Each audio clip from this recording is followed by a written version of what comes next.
If you've been on TikTok for any amount of time, you might have stumbled upon aesthetic videos. Basically, videos that show off a type of aesthetic through pictures or videos. For example, there is dark academia, there is clean girl, and even the performative males is a type of aesthetic. But one aesthetic that really stood out to me, or that really caught my eye, was Midwestern Gothic. Midwest Gothic is defined by the following aspects. The setting is basically in a small town, farms, lakes. There are endless cornfields, rural roads, diners, and decaying buildings of the Midwest. There is usually a haunting tone or quiet unease.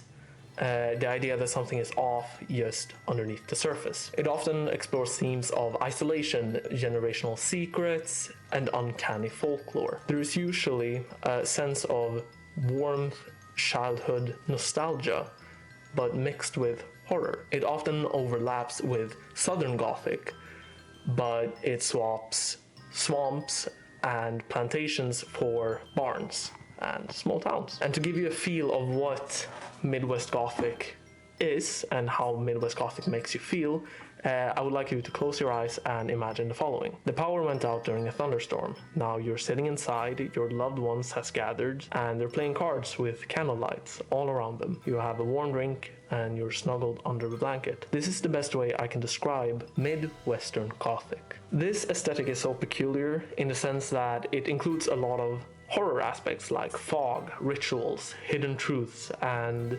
monsters. But for some reason, it's still a very, very cozy aesthetic. And I just kind of want to talk about it. I just kind of want to talk about Midwest Gothic media for a bit to get it off my chest. So let's start with one of the best examples of Midwest Gothic media, which is Gravity Falls. Gravity Falls includes everything that defies Midwest Gothic. It has a small rural town where something bigger is going on, weird rituals, weird wacky characters with secrets, monsters, and yet it feels very cozy and very warm. The scariest episode of the entire series, in my opinion, is episode 2 of season 2, Into the Bunker. This episode follows Dipper and Mabel into an underground bunker in the woods. They encounter a monster that is genuinely very unsettling, but not scary enough to make the viewer actually scared. It keeps that warm and nice feeling through the characters interacting with each other. Mabel messes with Dipper, Zeus being Zeus, and Dipper struggling with his feeling towards Wendy is generally sweet and keeps the episode from being too scary. Something that I have not mentioned and that is not really discussed when talking about Midwest Gothic is the community and family aspect of it. You know a lot of the characters in Gravity Falls.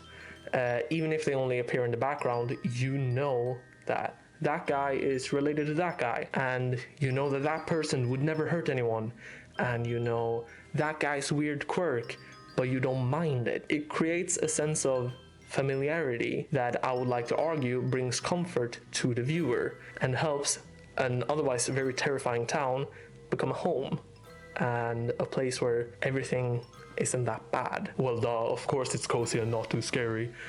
It's a kids show, I hear you say.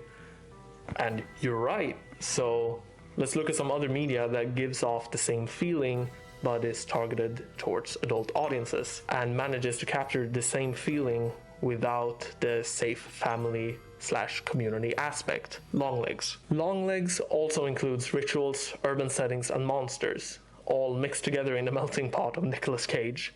It's gory, it's disturbing, it includes weird crime scene photos, creepy dolls, a family killing each other, an axe murder, gun violence, and cryptic mothers. As well as your mother, that bitch. How can this be cozy?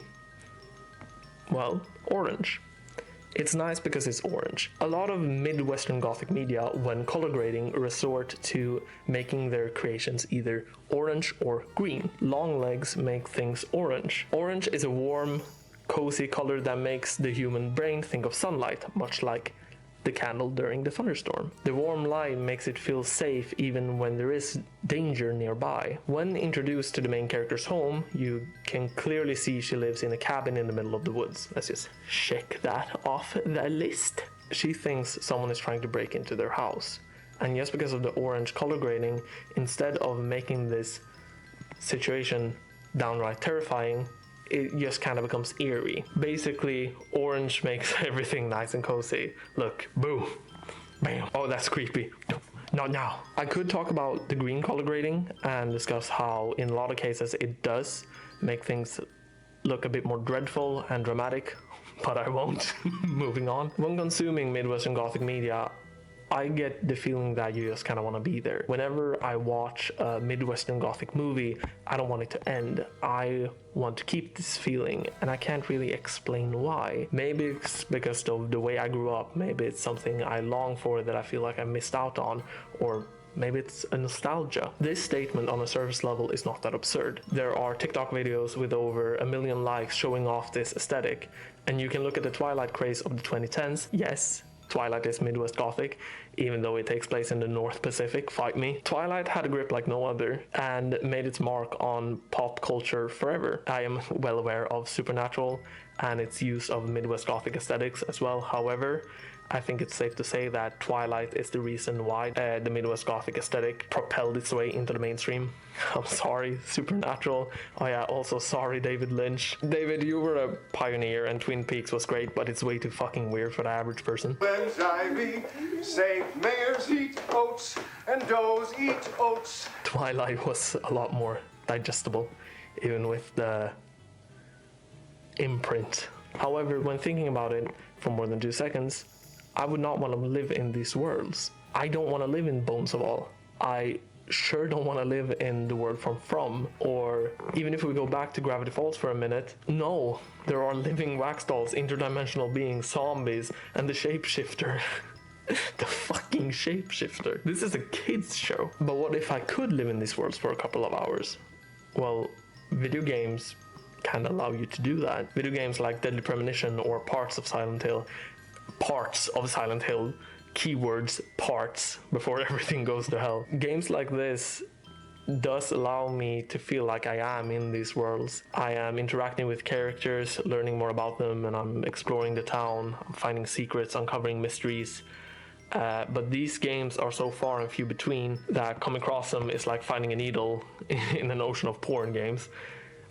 How the fuck does Steam allow this? But the best game I could find that captures this small town feeling with weird mysteries to uncover is the game South Park: The Stick of Truth. But I have to stick... I fucking hate Jerry Seinfeld. But I have to stick to the Midwest Gothic aesthetic. So instead I'm going to quickly mention Night in the Woods. Night in the Woods has a very unique art style. It has quirky writing. The characters are all connected somehow, and it's orange, so it's cozy. The game, much like Gravity Falls, makes the community feels consistent. You know something about this guy or that guy, and it makes you feel like you're part of the town. There is history there. You just kind of have to uncover it. I deeply recommend it. Check it out. It's cool. This aesthetic is hard to come by. The closest I've found to a new game with this aesthetic is a game called Easy Delivery Co. And I am pushing it with this one. Like, pushing. There is barely any information about the story, and it's set in winter, but allow me to have this one. I need this one. Also, try the demo. It's great fun. I would love to make an entire video of the game when it comes out. I love this style. I love this aesthetic, and I want more.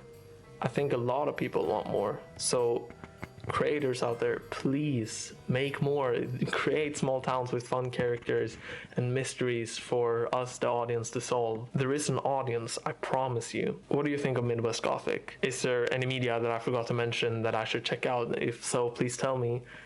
Thank you so much for watching. You're all great. And please subscribe. I might make more. Bye.